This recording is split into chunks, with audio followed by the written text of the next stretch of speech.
we can expect something like that. We should be ready in a moment, yes.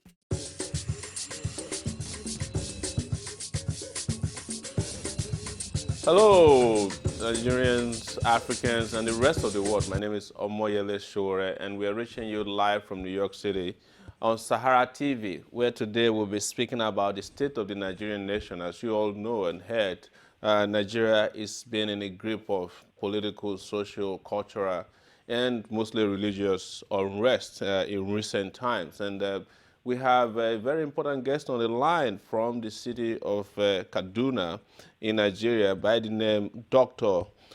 Sheik Ahmad Gumi, who is an Islamic cleric based in that city.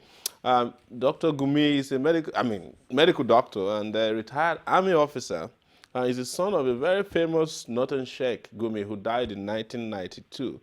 And for so many years, Sheikh was based in Saudi Arabia and then returned to Nigeria after some of the issues that we're going to discuss today. Hello, Sheik Gumi. You're welcome to SaharaTV. Hello, thank you very much for inviting me. Yes, it's nice to have you after a very, very prolonged period of crisis in Kaduna in which you were almost killed in a bomb attack by the Islamist sect Boko Haram. How are you doing today? Oh, alhamdulillah, I'm doing fine. Thank you. Yes. So let's get into this. What is the state of Islamic religion in Nigeria today? Because you are one of the most prominent Islamic scholars in the country.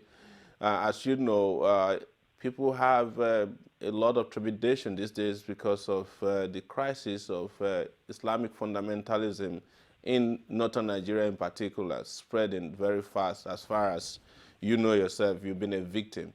What is happening? Can you tell our viewers?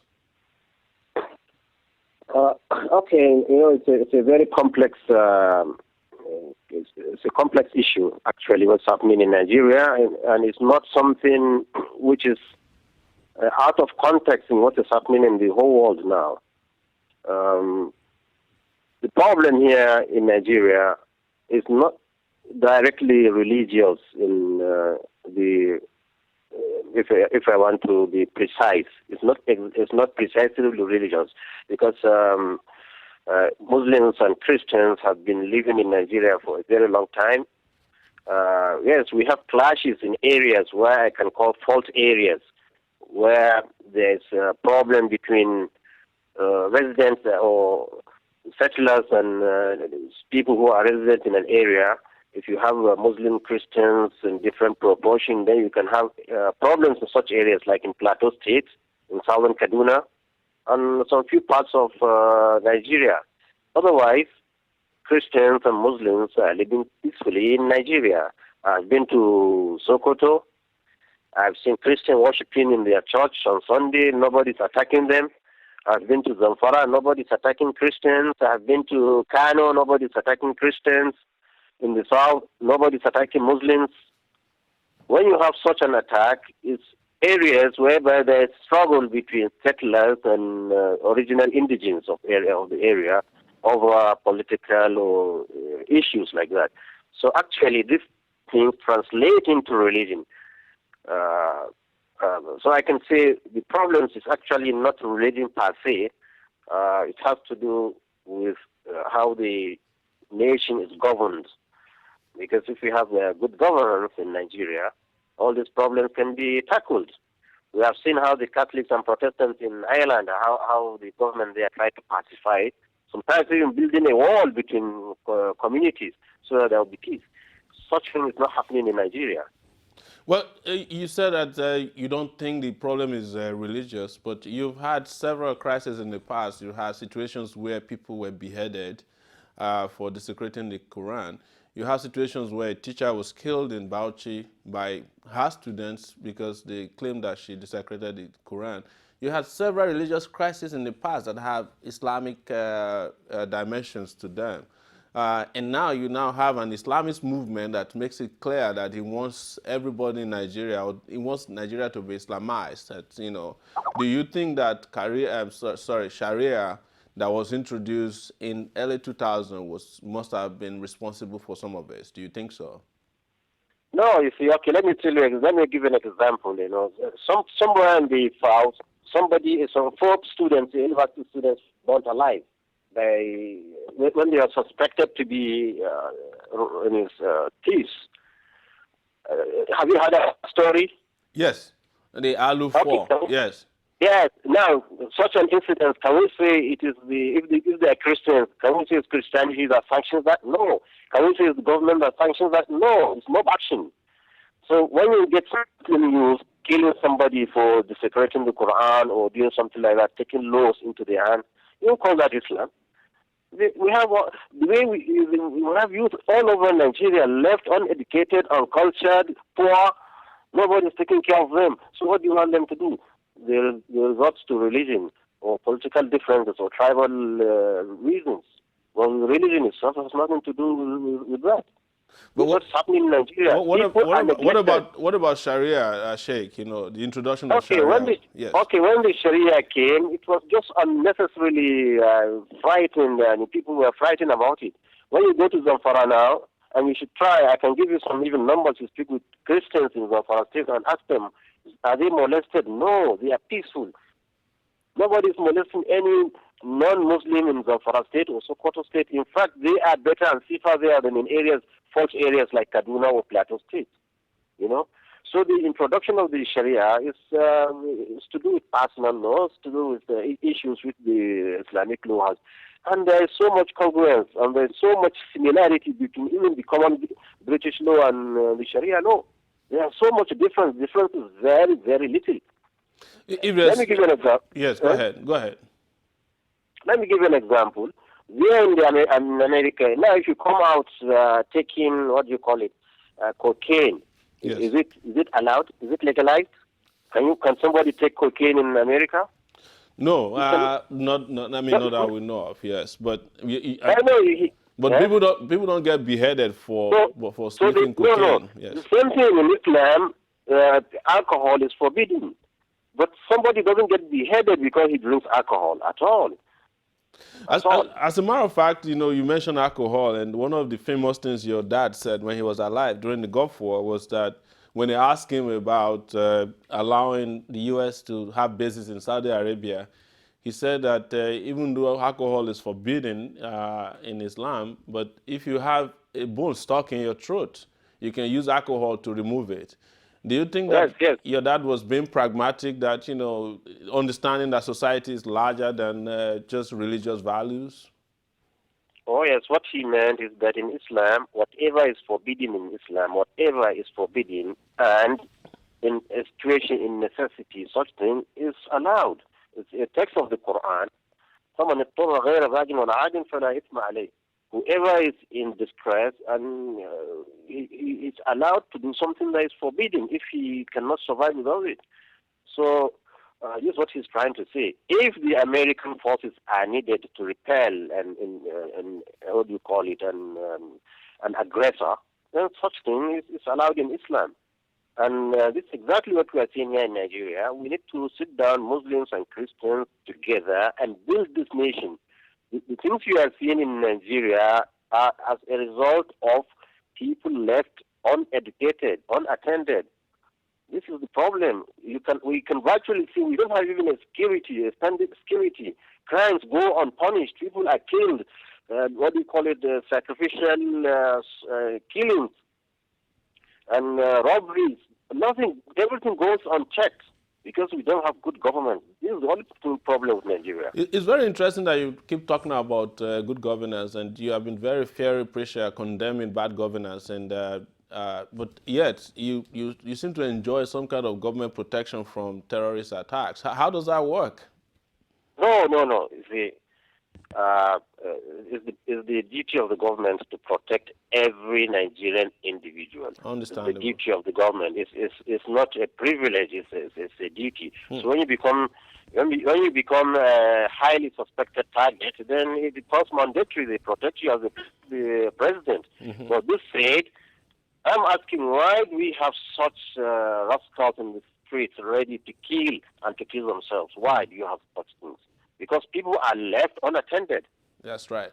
Yes, that's People a are left very great. unattended. That's a great point, Sheikh. Another issue, of course, what it takes us to is the fact that for so many years, the northern Nigeria, which I did my youth service in Yola, and I convinced Okay, myself that the north is the poorest part of the country, and if Nigeria. not the world. Yes.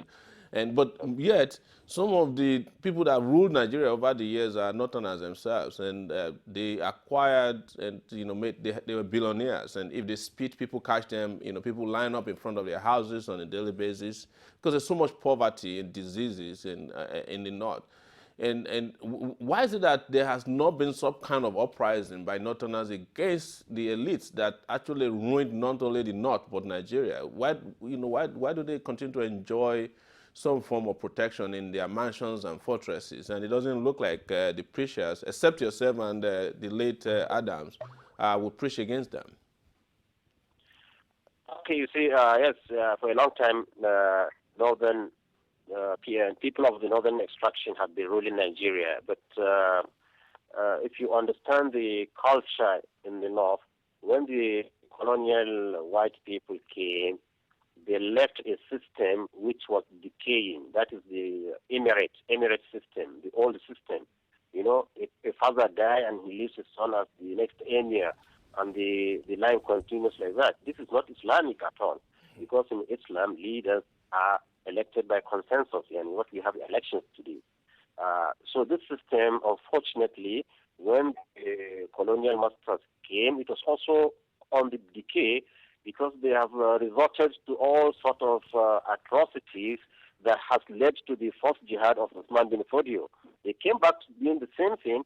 You know, Ahmad bin Fodio Sheikh, when he did his jihad, was to purify the area, put government. But unfortunately, just almost a century after, it came back to doing worse thing than that. So when the white men came, they left this system intact. And this system has been a burden on the people. It stops people from progressing. You can imagine in Nigeria now, a common Muslim Hausa man, if he goes to the palace of Kano or palace of Sokoto, anywhere, the first thing he does is he bows down. Do you do that when you go to the White House now in America? So what you're saying, Sheikh, is that you don't bow down to the sheikhs? I mean, the emirs? No, I don't bow down to anybody here. Nobody, Okay. no man on earth I bow down to at all. Okay. Even if any king, any emir meets me, he brings out his hand to me, I shake him. Yeah. We are men and they are men. So you are saying that the Emirate system in the north is actually un-Islamic? Yes. It's not Islamic, and it's the one that caused the northerners to be what we are. This is it. Yes. So now we go to yourself and your sojourn in life. One of the things that we know was that you were arrested and detained in Saudi Arabia for a long time. The rumor at that time, which was never clarified, was that you had indoctrinated the popular underwear bomber, Abdumutalab, and you somehow had something to do with his radicalization, and that was why you were detained in Saudi Arabia. Would you clarify to our viewers what happened to you in Saudi Arabia, why you were jailed for so long in Saudi Arabia? Yes, you see, this is another problem with Nigeria. You see, in Nigeria here, anything that happens to any Muslim or any Islamic organization, automatically a Christian will be happy, and he thinks he's on the right thing. And anything that will happen to a Christian or a Christian organization, the Muslims will just automatically be happy. We find very few people who are actually objective in their doings. In Nigeria here, the security, Nigerian security, is supposed to be a balanced security. You know, even the constitution, every region should be well represented in Nigerian security, and it's very vital if we want to have a very good, effective security in Nigeria. And I'm saying this. What happened is, in 2007, as they told me in Saudi Arabia, there were reports coming from Nigeria that I and the former governor of the first state who introduced the Sharia was put on the Interpol watch list by security agents in Nigeria, and automatically there are only those maybe Christians who do that, because there's this what do you call it tendency to victimize the opposite religion if you do that. Because there's no reason, absolutely no reason why we should be treated like that by some elements of Nigerian security. There's absolutely no reason. So the Saudis got that message, but they didn't take any action on it because they have been with them over 20 years and they have not seen anything in me contrary to anything that is reported. So, but when Abdumutalab case came up, and there's another report again from the same Nigerian security and another foreign country, which is, I know, is the United States, saying that I had contact with this boy. So they wanted to investigate me fully to see the extent of our relationship. The Saudi authorities later, when they released me, they compensated me financially and told me, in fact, I was even very, very lucky that it happened in Saudi. Or else, if it's any other place, I can easily be implicated in something I have not done, just for a head of, Islam and Islamic Christians, which is very rampant now. Yes. We have seen examples like that in many places. An Islamic scholar, if he's just popular or has effect on people. So let me ask you, were you ever in contact with him, though? No, I know the boy. Actually, I know the boy. You see, I know the boy. Okay. I know him. The boy is a very quiet, shy boy, but I could understand he has depression, because it's even written, if you look at the Wikipedia on him, he feels lonely always. He's a very nice boy, very nice boy. He used to come to me, get some advice on how to conduct his things. One time he even met me in Saudi Arabia, saying, please, I want to study Arabic and Islamic studies. So I told him, you studied engineering, and your father is a very good man too, and is in business. I propose you study MBA or something to do with business, so that you come back to Nigeria and help your father in his business. As for Islamic studies, something very simple. You can have an hour a day for a long time, and in a short time you all virtually know everything about Islam. It doesn't need such person like you should do something else. I told him this, so he went to Dubai he started his MBA course there. It remained 3 months for him to finish. Suddenly, I don't know what contact he had in Dubai. He texted his father that he's no more coming to Nigeria because Nigeria is killing. I think that's after the Boko Haram insurgents was crushed. That Nigeria is killing Muslims, and Nigeria is a non-Islamic country, so he's migrating to Yemen, and he's no more coming back to. A bye-bye letter to his father, a text message to his father. His father knows that the boy maybe tries to seek interference. He told me about the father, and he gave me his number in Yemen. And I called the boy. I said, what are you saying? He told me that Yemen is better than Nigeria. I said, no, you can't say Yemen is better than Nigeria. See, all these states you have, all in the world now, they are secular states, secular that considers religion. But a purely religious state, like the Khilafah, is no more existing now. So, in Islam, we do with what we can do. You worship Allah with what you can do.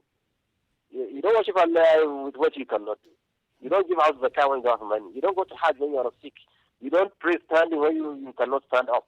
In Islam, you do what you can do. So, as of now, all the states are semi-secular, even though they may adopt a religion. So what's the difference between Yemen and Nigeria? He said, still Yemen is better. Then I said, okay, since you don't have the pleasure of your parents, I don't think you'll succeed in life. This the end. So that was your last contact with Abdumutalab? That was the last contact with him. So when you heard that he was trying to blow up a plane, what did you think? I was in Mecca, I had he tried to blow up a plane. I was shocked. I was shocked, really. I was shocked. In fact, just a week before that, in Mecca, I just remembered him. I said, let me give him a call again on his Yemeni way and phone and see maybe he's softened a little bit. It was off. So in fact, this is one of the good things. I didn't contact him when I was in Saudi because I would say, okay, maybe he was the one even that instigated him to do that. So I've been advising him against all this kind of what do you call it, behavior. So unfortunately, some elements in Nigerian security, Nigeria out here, they wanted to capitalize that and pin me down somewhere. And unfortunately for them, it was in Saudi. Saudi, I think they're straightforward. If they don't see any connection, they free you. When you were in Saudi detention, for how long were you there? I was there for 6 months because their investigation takes a whole 6 months. They have to check thoroughly my communications, my people that they know. But I was living comfortably, and they bring your family every 2 weeks. They bring your family with you, and you are fed well, and there's no molestation and respect. We pray together, something like that. But while you were in Saudi Arabia detention, did the U.S. Try to interrogate you? I mean, U.S. officials, did you meet any one of them? No. In fact, I had those who were arrested in Malaysia and Nigeria, those who had contact with him, they were interrogated by some American. But in Saudi Arabia, no. I always spoke with Saudis. I've never seen any foreigner there. Oh. Well, let's go back to your past. You used to be in the military. When did you leave the military, the Nigerian military? Okay, you see, I joined the Nigerian Army since when I was in the medical school, because there was this direct regular commission. The Army is trying to conscript young professionals from the university, give them cadetship, and then later continue with the Army. I was conscripted in 1980. So we graduated as a second lieutenant, and I was even to a rank of a captain. I was just about for a major, then I decided to resign. When was that? That was in 1987. Okay. So you left the military before they began to, before the annulment of the June 12th election, which we're going to go to next. Because yes. But I know all those people, and how do you call it? I know them all. So what do you think about the guys who eventually ran Nigeria? Some of them your colleagues in the military. Did you know that they were a bunch of criminals, as I want to use liberty to say, because of what they did to the Nigerian economy and politics? No, you see, the word bad, I think it's a very strong word to call it criminals, because it's the nature of Nigerians here. A young man, you put him in an army, the army doesn't give you culture, well-sound education. You understand? Yes, I was just reading something now. You see, it's not just because you speak English that you are cultured and you are learned. It's not that. Yes, you know that. So these young boys, they joined into the army, and because of the nation had a Biafran war. This Biafran war is what contributed again. We have quick promotions of very young people. In a short time, they became leaders. Even when Gawan was the head of state, I think it was at the age of 27. You can imagine a boy of 27 ruling a nation like Nigeria, so wealthy, so populous. So they are so young, they are not even educated enough to rule a nation. So they didn't put the foundation for a sound leadership. They have this useful exuberance. They are short-sighted. They are more and more uneducated. Educated, I mean soundly educated to rule a great nation like Nigeria. So this is what happened. Well, again, then that led to the annulment of the June 12th election. What led to the annulment you of recently reported your position on that. Yes. Yes, it's all personal issues, personal. There are coups and counter-coups, aspirations to be leaders just on personal reasons, simple personal reasons. And these personal reasons are still driving us today in Nigeria, driving us to all this mayhem you see in Nigeria. Why do you want to be a leader? Just for personal reasons. I mean, Now, one thing that was clear was that your dad was very close to a lot of the military generals. I mean, he advised a lot of governments. You know, was there any time? no, I no, know, you see, and yeah, I know hello, you weren't my there. dad, Yeah. hello. Yes. Yes, he was, as you said earlier, he was pragmatic. Yeah. You are in a country whereby more than 50%, I can confidently say in Nigeria, more than 50% are uneducated. I won't say literate, uneducated. You Okay. can imagine the ocean of ignorance in Nigeria. And then suddenly you have leaders who may or may not listen to you. The best way out is to try to convince them. A madman with a skin in the market, you don't attack him, you follow him slowly and convince him to drop the weapon. This is how he deals with the militaries. Well, that's great. But you said that in a recent comment, someone you gave, you said that if June 12th had been allowed to stay, Nigeria would be a better country today. Do you still hold that position? Oh, yes, you see, when people elect leaders they love by their willingness without what you call it, rigging elections, imposition, people, leaders they love, they accept. Nigeria will be a very peaceful region, peaceful country. The problem we have, leaders are still imposed up to now. If you can have a free, clean election, let it flow. So what June 12 did was to arrest the natural growth of democratic election in Nigeria.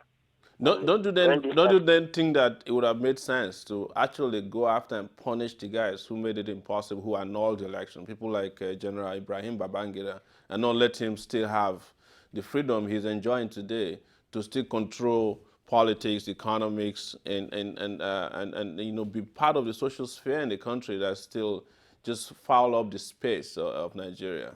Don't you think that the lack of punishment for all these guys who are corrupt, who annul, who violate people's rights is part of the reason why Nigeria is where it is?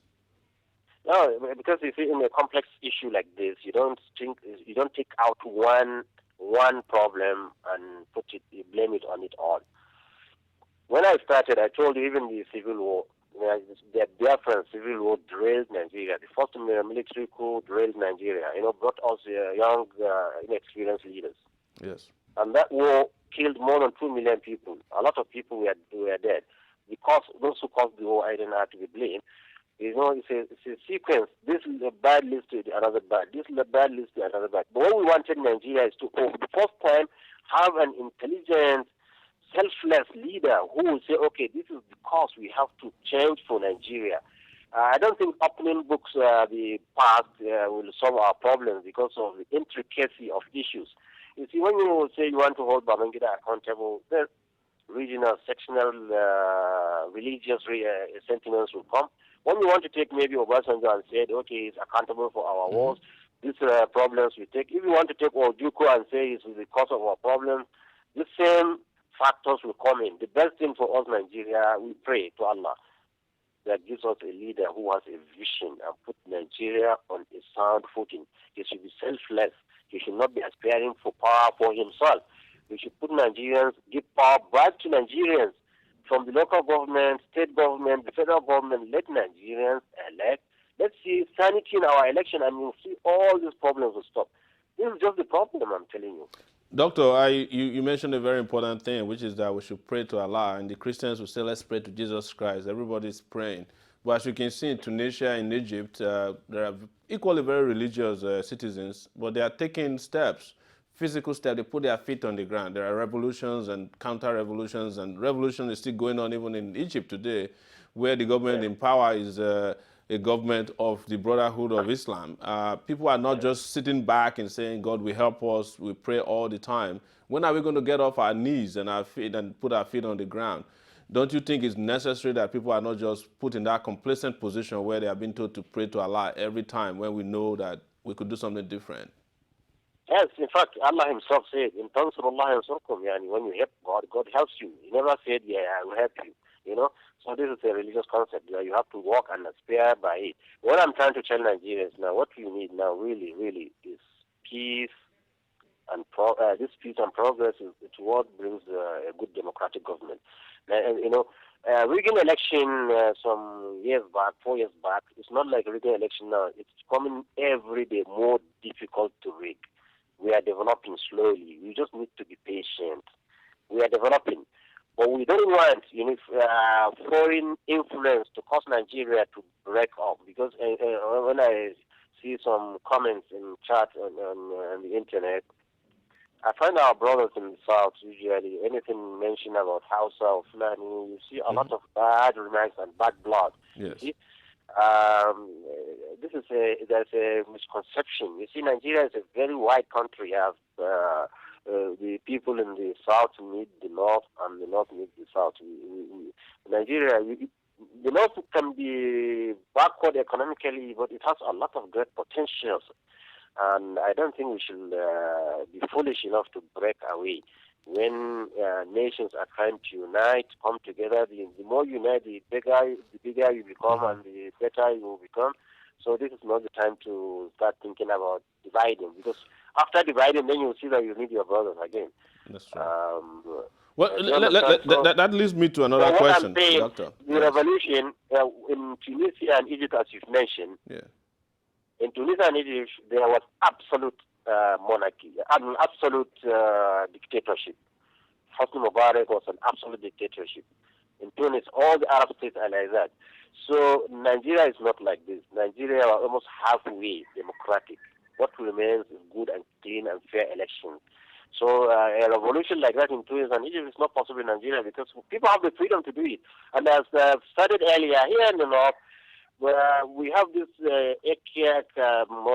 Emirate system that actually has thinned down the general masses population, so they cannot even, they are not educated, they are left unattended, and it's not right at this time to tell people to come out and revolt. Revolt against what? The system is there. You are allowed to elect. The only thing is you said, please let's have good leaders that will be selfless, not selfish, and try to correct the way people are elected and good governance once they are elected. Doctor, you're a medical doctor. You've been in the army, and you've had very good Western education. Your English is better than mine, flawless. Do you think that massive Western education would have solved the problem of the North if the North had better education project in place? If more people were educated, do you think what we're experiencing today would not be happening? Yes, you see, education is okay. What do you call it? I will need to talk about Islam here. Why? Because you see, Islam is a religion of education. And education in Islam, it does not mean only Arabic and the Quran and Sunnah. It means everything. You have to read everything in Islam. The unfortunate thing in the North is that the educational level, or what I would say, the concern about education in the North has been very minimal. If the government can come in and educate people, give them opportunity to education, I'm sure these problems will disappear completely. How the government, this Al-Majiri system, if there's a good government that provides schools, gives salary to teachers, which Nigeria, we have enough money to do that. Even the budget given to states can do that. Yes.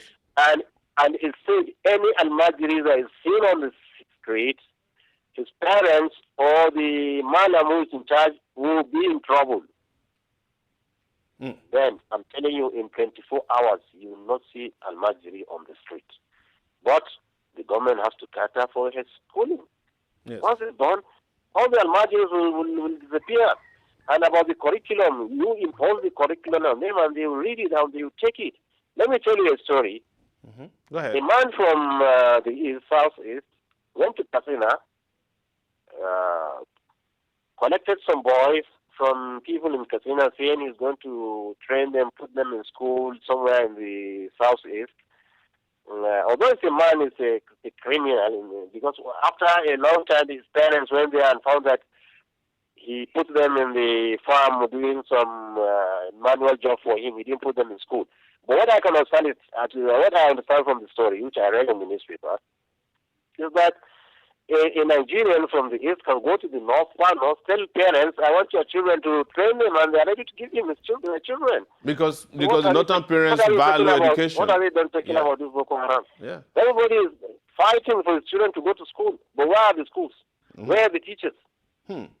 Well, That's the problem. now that you mentioned Boko Haram, which is the most interesting topic of Nigeria today, and to you as well, do you think that the United States to designate Boko Haram as a foreign terrorist organization and help wipe them out? What? Do you think that the U.S., which it does very well, should designate Boko Haram as a foreign terrorist organization? Well, you see, let me tell you, in the United States, you have the government and you have the people there, like you good people there, and you have the intelligence community in the United States. Yes. Which controls ideology and direction of the state. We are almost positive that this Boko Haram you find in the north has some relation with the intelligence community in the west. They created it. Let me give you an example. Many examples. They created it. Why? Even I have read this. You know this. What do you call him? Mutalab, Yes. What do you call it? The pants. The underwear bomber. The underwear bomber. Do you know that there was an American lawyer who saw him in Amsterdam, brought by somebody, an agent, and put him on the airplane without passport, without ticket.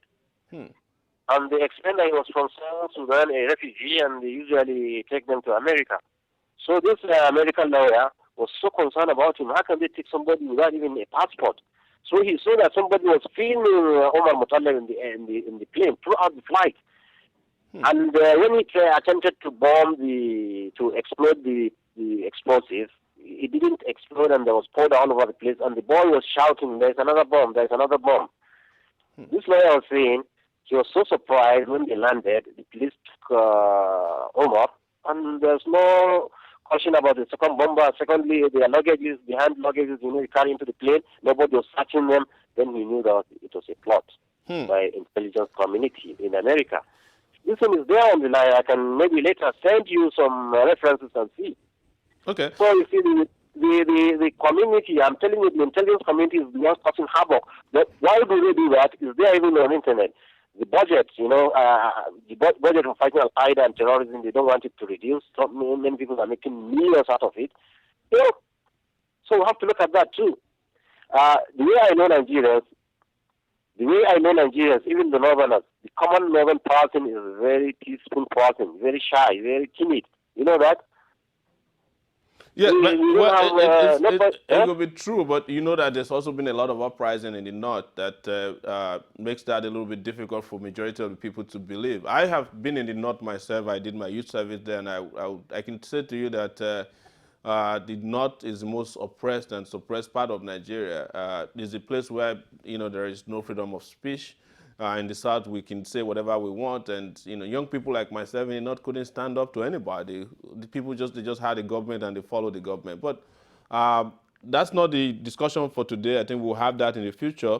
But I also want to go back to Boko Haram again and ask you: do you think the Nigerian government can defeat Boko Haram, or do you think the people of the north can somehow help to defeat the terrorism that is perpetrated by Boko Haram on a daily basis against churches? Yes, it can be defeated. It can be defeated and seriously. How? But it has to be through the government and the people themselves. Okay.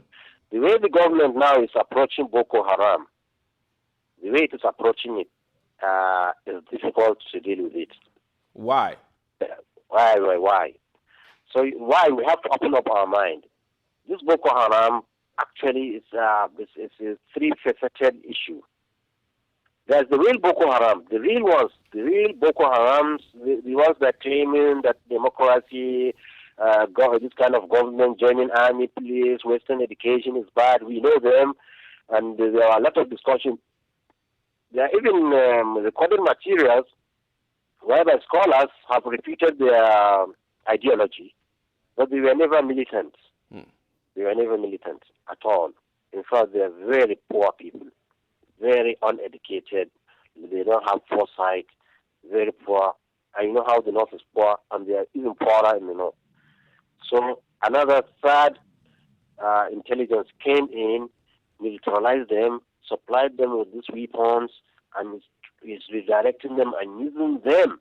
This third column could be the intelligence community, one. It could be political organizations, secondly, and it could be just mischievous criminals, they want to hide behind it and commit crimes. Why the government is not serious about tackling Boko Haram is because intelligence is not shared. Nobody knows about them. Let me tell you an example. Two people now died just very close to me here. Two people trying to plant a bomb on my way just 5 minutes before I passed. Two people. There is no investigation on that. No investigation. Nobody knows them.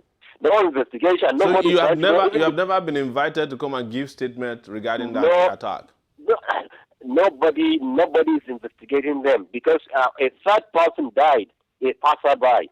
His sister, who has been with him that same morning, he went to the bank. Even the money he was collecting and everything is known about him. They came looking for the bodies, and nobody's investigating it. Nobody would tell us, identify these people. How can those two people disappear, get bombed in Nigeria, and nobody's trying to identify them? And so many cases like that. Bring those people they say they were bombing. Let the press see them. Yes. Let you speak with them, and let's press those who are sponsoring them. Like the latest explosion in Jaji, a Camry car and a bus. You can imagine in Nigeria here, I'm telling you, even a 14th grade salary owner cannot just buy a Camry car, talk less of a bus. I'm telling you, things are really, really bad. You cannot put your children in school. You cannot put 3 meals square on your table daily. How can somebody who is so poor, indoctrinated, then have a Camry car full of explosives that are worth thousands of naira, then and get access to a bank and to a church? Please, there is some intelligence doing that. Then, when after it happened, the area was condoned off, no press is allowed, nobody is allowed to interview, everything is secretive. This war on Boko Haram is fought in secret because those doing it, we think, are somewhere hiding in the same security that is supposed to protect the people. And secondly, if you want to succeed, let me give you an example now. In Maiduguri, Boko Haram, assume they have explosives in cars, they have some RK, an AK, all these Kalashnikov rifles. Yes. How can such weapons frighten an army? It can't frighten an army. This is the job for the police. Yes. The army should be out of Maiduguri. Let the people feel the government loves them. But when you put army on the road point, checking people, killing people, innocent people, then the people will say, oh, even Boko Haram is even milder, it's better for us. So now, if you go to Maiduguri, you go to Kano, roadblocks, people dismounted on their vehicles. There are people with diabetes, heart attack, and heart problems, telling them to walk kilometers just because they are passing by a military barrack or a police or something, checkpoint. This checkpoint should stop. Normalcy should return, and let police be equipped very well. Let them have intelligence. They can route them up immediately, I'm telling you. But this is not happening. It's done in secrecy. The government, a lot of people, not only me, a lot, I'm telling you, the people I speak with, and the government should listen, because I speak with people more than the government speaks. This is, I'm telling you. I speak with people more than even the president sees them. Even the police commissioner, he doesn't speak as I see. I'm telling them. I wanted to ask you the last question before I go. People are protecting the government to be involved in it. As we wrap up, the government has to come out clean. Yes, as we wrap up, Doctor, I wanted to ask you very quickly, have you ever been in touch, or are you in touch somehow, since you speak to a lot of people, with any of these Boko Haram operatives? Especially, we keep hearing rumor that they want to dialogue. Do you believe in this dialogue story, or is this just a ruse? No, I'm telling you that Boko Haram of Muhammad Yusuf is dead. They are on the roll. Okay. But the new Boko Haram we have is controlled by a secret service. So all this dialogue, let me give you an example. How can you get online and your telephone number and the number of that telephone cannot be traced? It's not possible. It's not possible. No, they are the ones. They do an explosion there, and they come out and say Boko Haram. They try to tarnish even the name of Islam. The anti-Islamic sentiments, and a lot of them, even they are not Muslims. Yeah.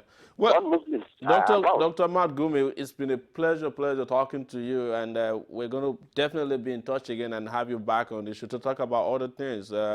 As we know and you know, a lot of people listen to you, and we're also happy to talk to you because, like you said, there's a lot of misconception about individuals, their ideas and ideology, and even their preachings, and that's part of the reason we try to reach out to you so that you can clarify some of these things. Let me ask you a last question before you go. Are you not fearful for your life in view of the fact that you've taken a general position on Boko Haram that is not popular with the group? Oh, no. See, we Muslims, and every soul will taste the death. You see, it's not death that one should fear. It's how he died. One should fear. And if that's a result of action by these reckless, useless, nonsense people, then alhamdulillah, I have nothing to fear.